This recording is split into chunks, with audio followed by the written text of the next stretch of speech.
Alright, my bad. I didn't even start recording before I said all of that. But what's up, YouTube? So today we're going to be reacting to the worst ways to find out you're not alone in a forest. So let's go ahead and get into this video. It's more of like a scary type of thing. But I hope y'all enjoy, and let's get into this video, man. Today, I'm going to tell you 3 stories that all center around creatures. The first story you'll hear is sort of uplifting in a way, and then the last 2 stories are downright spooky. But before we get into those stories, if you're a fan of the strange, dark, and mysterious delivered in story format, then you've come to the right place because that's all we do, and we upload once a week. So if that's of interest to you, please hit the like button. Big old red spot. Is nobody peeping that, boy? Big old red spot right there. Some money, but not too hard because we need it for next week's episode. Also, please subscribe to our channel and turn on all notifications so you don't miss any of our weekly episodes. Okay, let's get into today's stories. MrBallen.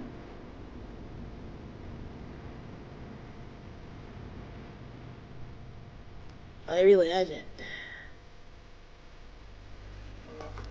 On the evening of December 24th, 2001, a 48-year-old businessman named Kevin Butler was in his kitchen inside of his home in Dallas, Texas, preparing food.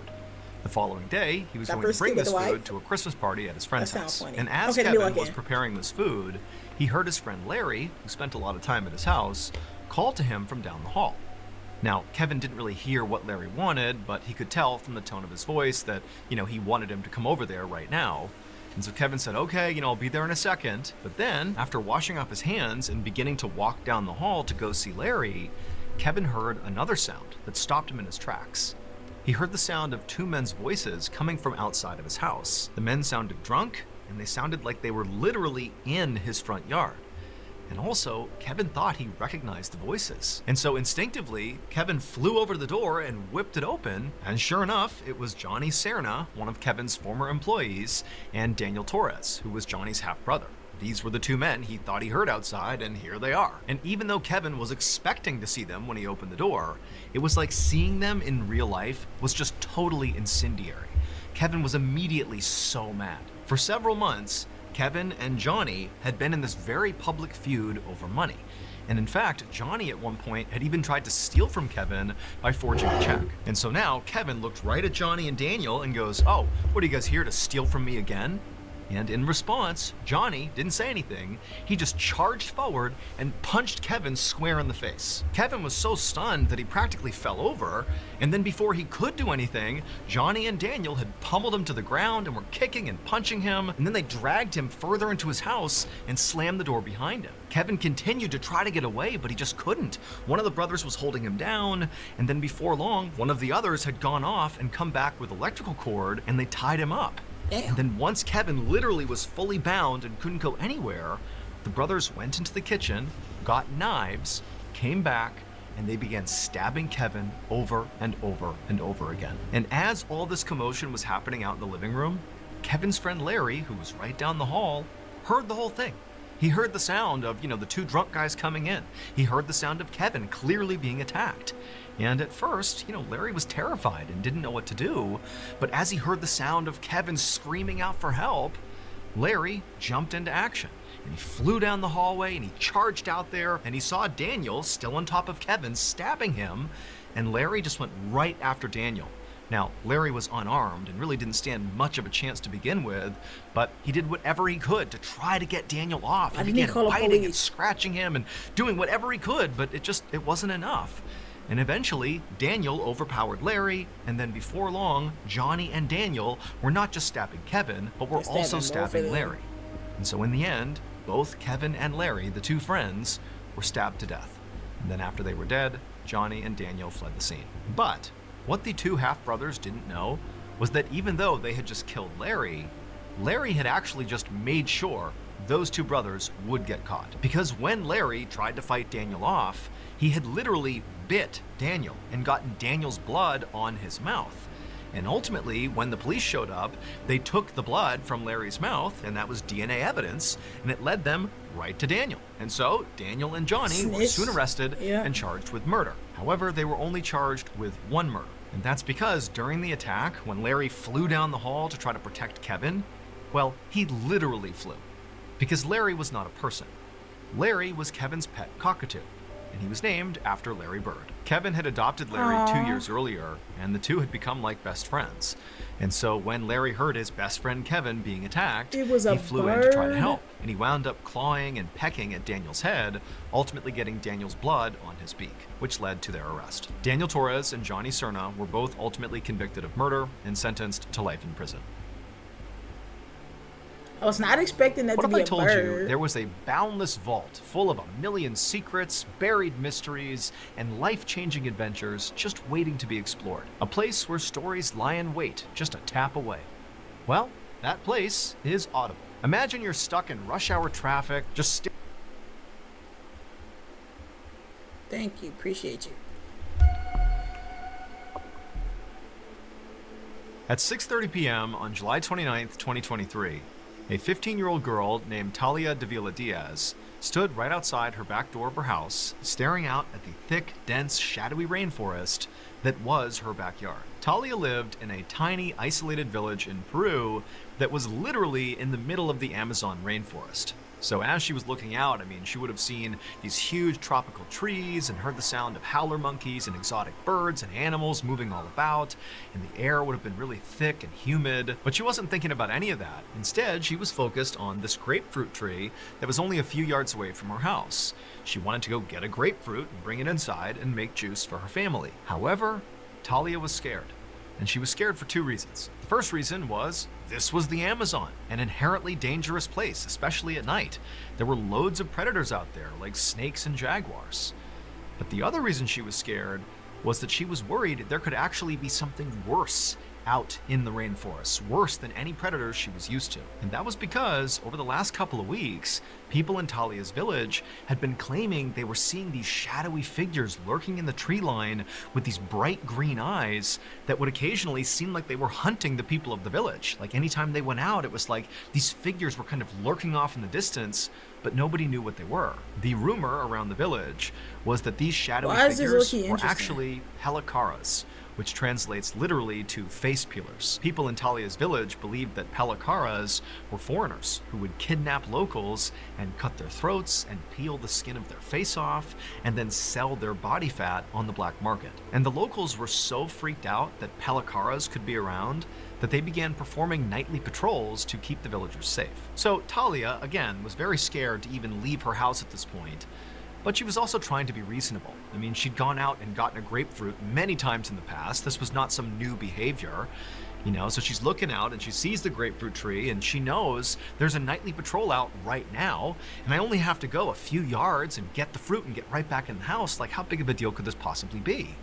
And so after taking one more look around and not seeing anybody or hearing anything that was out of place, she took a breath and then rushed out to the tree. She grabbed a grapefruit, and as she was turning around, she froze because her worst nightmare had just been realized. Now, standing between her and her back door were these two hulking dark figures.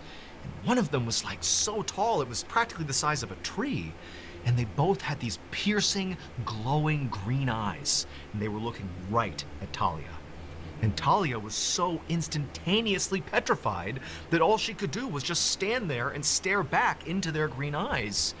And as she did, she began for the people who gonna say, I already know some of them in the comments like, why didn't she run? Why did she scream? Bro, when you're that like caught up in fear, and then you see something not human, not ordinary, you just, it's no words. Like, screaming won't help. You already know you're done for. Well, to notice that nobody their faces gonna were grotesquely elongated, almost like they had masks on. And then before Talia could do anything, the really tall one began sort of gliding towards her. Not stepping towards her, but literally almost hovering off the ground towards Talia. And then suddenly, Talia was being grabbed and thrown to the ground. And the instant Talia hit the ground, these two figures descended on her and pinned her there. And then one of them reached down and pressed their hand over her mouth and her nose, and she couldn't breathe. And then she sees the other one is holding what looked like a box cutter or a knife, and they put it right up to her neck. And suddenly it's like Talia understands these are pelikaras. They're gonna slit her throat. They're gonna kill her. And so she has this sudden burst of energy, and she manages to push them off of her. And when she did, their hand came off her mouth and she screamed out for help.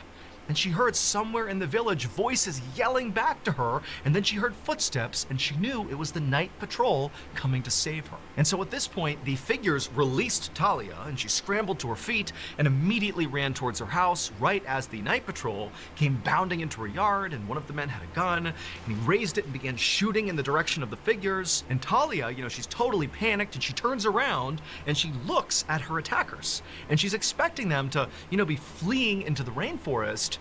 But instead, these dark figures, they were like levitating in the sky, and they were looking down at Talia and the night patrol with their glowing green eyes as they literally began to levitate into the sky. And the whole time, the night patrol is firing repeatedly at these things, and they just drifted off into the night and disappeared. Talia ultimately would not suffer any physical injuries from this encounter, but mentally, she was a wreck. And frankly, so was the rest of the people in her village, especially those who were on the night patrol and with Talia witnessed these figures with green eyes flying away into now, the sky. Obviously, we don't know if these are real. Well, actually, I was just about to say a real. Don't know if it's a real story or not, but they got physical proof of the girl. Not physical proof. They have a photo of the main character, the girl, of the incident that happened to her. So it's kind of crazy to think about, but I don't know if I believe it or not, but I do believe in extraterrestrial beings and all this extra stuff. Now, I ain't never seen one, but you believe in God and you ain't never seen them type of thing. So, hey. I mean, the fear the fear in this village following this encounter was through the roof. And in fact, ultimately, the Peruvian government would get involved after this encounter, and they would investigate to try to figure out, what happened to Talia. And they would ultimately conclude that there was an illegal mining operation happening somewhere in the rainforest, and some of these miners, in an effort to scare people away from coming anywhere near their operation, they got their hands on jetpacks, wore armor and masks, and then went into villages like Talia's and basically pretended to be aliens, and then did, fly off on their jetpacks. That is the official story as of right now. However, people like Talia and the other people in her village and many other people who live in the Amazon rainforest who have come in contact with these figures with green eyes, they say those are no miners. Those are either Palacaras, or they are creatures from another world. The Amazon forest would be a great place for them to go. Ain't no humans going and traveling for real inside, like deep inside of it, at least. On the afternoon of May 21st, 1974, a 39-year-old man named Pilar Gomez walked through a forest in Argentina. In his hand was a machete and an axe. And as he walked, he used the machete to clear brush, and then eventually he reached this huge tree, and he put the machete down, gripped his axe, and got ready to chop it down. However, before Pilar took his first swing, he looked up and he noticed pretty high up on this tree were these very deep claw marks right into the bark of the tree. Now, at first he thought, oh, that's got to be, a bear's claw marks. But the more he looked at it, the more he realized that would have been an enormous bear to leave marks like those. I mean, these are deep and wide claw marks. Now, Pilar was a professional lumberjack, and he actually lived in this section of forest. He owned this plot of the forest. His cabin was only a few yards away, and he was used to coming in contact with the wildlife, like bears. Now, his friends and family thought he was crazy for living out here. I mean, his neighbors were miles away. He didn't have a phone or a car. He lived totally alone. And so, in virtue of living in this isolated forest, Pilar routinely came across animals that lived out here, like bears. And it didn't really frighten him. He sort of understood that's part of living out here. But he knew his friends and family thought he was totally crazy for living out here. And not just because it was so isolated, not just because he didn't have a car or a phone and was totally alone basically 24/7, but because, according to local legend, this particular forest was effectively haunted. There were these apparent unnatural huge creatures that roamed this forest I'd be scared for my and family would member prey too, on people like Pilar. But Pilar didn't believe in any of that nonsense. He knew that, as he looked at these claw marks, this has to be a bear. This is not some huge unnatural creature that's completely made up. And so Pilar just went ahead and began cutting this tree down. And right as this tree smashed into the ground, making a thundering boom, at the exact same moment, basically right behind Pilar, he heard this horrible growling noise, like a huge animal was basically coming up right behind him. And so Pilar, he whipped around and looked, but there was nothing there. It was just a wide open forest. Everywhere he looked, it was just trees, nothing else. And so Pilar began to think to himself, did I even hear that? I mean, could I really have just been hearing the sound of the tree hitting the ground that somehow also sounded like a growl behind me? Like, am I, psyching myself out here? Am I creating stories in my head because I'm thinking about those claw marks? And he's like, you know what? It's all going to be in my head. I didn't hear anything. I'm all alone out here. I'm safe. I'm good. And so Pilar just got back to work processing this tree. For the next couple of hours, he didn't see or hear anything strange. He just continued to chop this tree into smaller pieces, and then he would carry those pieces right over to his cabin, which again was not far away, and he stacked up this huge pile of lumber right beside the side of his cabin. And then finally, when the tree was all processed and Pilar was back in his cabin, he realized he was pretty hungry. At this point, it was getting dark outside, and it was time for dinner. Typically, Pilar would eat his dinner outside. He enjoyed listening to the crickets and just feeling the warm night air, and tonight was no exception. So he grabbed some stew from the night before, he went outside, and outside he had this table that was right next to his cabin, and then just beyond the table, farther away from the cabin, was this wood stove. And so he got the wood stove going, and then he put his stew on the stove to warm up, and then he sat down at the table, and he just sat there, enjoying the night, waiting for his food to be done. And as Pilar just sat there relaxing, he suddenly realized that he couldn't hear any crickets. They had gone completely silent. And then as he looked around at the dark forest, he realized the forest was actually silent. I mean, there was no noise whatsoever. The only noise was his stove. And Pilar knew that the only time the forest got this way was if there was some big predator around. And so right away, Pilar thought back to the claw marks in the tree and, that growling sound that he wasn't sure if he heard or not. And he's thinking, maybe the bear is back. And so Pilar scanned the tree line, trying to see movement. But there was nothing. It was just deadly silent and just a dark forest in all directions. And so feeling really unsettled, Pilar decided he should just go back inside his cabin and eat in there where it was more safe. And so Pilar stood up and he walked towards his cabin and was about to go inside when he remembered he had left the stove on with his stew on top warming up. And so he turned back around and he looked out at the dark forest and it's still totally silent. He can't see any movement. And as quick as he could, he walked past the table, out to the stove, he shut the vents in the stove, and he was about to grab the stew to go back inside with it, when something really powerful struck him in the back, knocking the wind out of him, and then before he could react, he looked down and he saw this massive furry arm with sharp claws reaching around him, pulling at his midsection. It was the bear. And so immediately Pilar began thrashing, trying to get away, and he managed to kind of stumble forward, and his machete was on the ground near the stove, and he fumbles down, he grabs the machete, and he wheels around to strike this bear to get rid of it. But the second he saw the bear, he realized it wasn't a bear, and instinctively he knew he just had to run. And so he turned and began sprinting towards that lumber pile he had cut up before right next to his cabin. And as he was scrambling up this pile, he could hear the sound of this thing running towards him. And then he felt another explosion on the side of his head. And even though he now has been wounded, probably gravely, it was like all adrenaline. And he kept going up the lumber pile and he clambered onto the roof of his cabin. And he turned around, getting ready to fight as best as he could, whatever this thing was. But when he looked out, this thing was just gone. The forest was deadly silent again and there was nothing out there. And so as he's sitting there kind of looking around, waiting for this thing to pop back up again, he reached up and he felt the side of his head and his ear was missing. This thing had ripped his ear off when it hit him in the side of the head. Pilar would remain on the roof of his cabin all night, just constantly scanning, looking for this bear creature to return. But it didn't. The forest just remained totally silent and nothing happened all night. And then finally in the morning when the sun began to come up, the forest kind of went back to normal. And at that point, Pilar is kind of delirious from blood loss and the impact to his head. And he knew he just had to get out of here and go get help. And so he climbed off the roof and then he ran about a mile to the nearest building, which was this woodworking shop. And when he got there, there were a couple of people there. And when they saw the state Pilar was in, they didn't need to be told that he needed to go to the hospital. They just instinctively put him in the car and drove him there. After Pilar was stabilized and his wound was treated and he was sort of in recovery at the hospital, the police showed up to interview him to see what happened. And Pilar would tell them the story.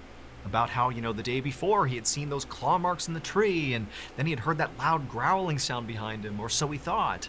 And then that night, this bear had attacked him at his cabin, and he said at some point he'd broken away and grabbed the machete, and he turned to defend himself, and he got a good look at this bear. And it was at least 6 feet tall, it was covered in black hair, had sharp claws. I mean, it was every bit a bear, except its face. It wasn't a bear's face. It was a human face. Now, to this point, as Pilar was telling his story, one of the police officers was taking notes. Everything Pilar said, he was writing it down. But when Pilar began talking about the bear with the human face, the officer just stopped taking notes, and the officer said, that can't be true. There aren't any bears with human faces. But Pilar, he's like a rugged lumberjack who lives in the forest by himself. And he's telling these officers, I know how crazy this sounds. I know it's not realistic, but I'm telling you what I saw is this bear with a human face. That's what I saw. But the officer just 100% did not believe him. And ultimately, this went down as simply a bear attack. And that was it. The case was closed. However, despite what the police said, since the attack on Pilar, there have been at least 30 people who have come forward to say they either saw firsthand or were attacked by this bear-like creature with a human face in that forest in Argentina. Sightings are so common that locals even came up with a name for this creature. They call it the Ucumar. And to this day, nobody has any idea who or what it is. Ew. I look, he terrifying, I ain't gonna hold you. I love this dude in his videos. In case you haven't heard yet, our newest graphic novel, MrBallen Presents Where Nightmares Live, is available for pre-order right now. It contains another 9 heart-stopping, strange, dark, and mysterious stories, all based on real events. This was a passion project. It took a lot of time, a lot of people involved. He got books and stuff, tough. But no, if y'all like this video, make sure y'all leave a like, comment, subscribe. I'm definitely reacting to more of him in the future. But for now, let me know if y'all like it and if I should react to him sooner. Let me know. But anyway, it was a pleasure. Oh my God, it was a pleasure. That's how you know I'm sleepy. It's 11. Almost 12. But no, I appreciate y'all for watching this video with me. If you like the video, once again, leave a like, comment, subscribe, turn on post notifications, and I'll see you in the next video. Peace. Bitches lost souls, and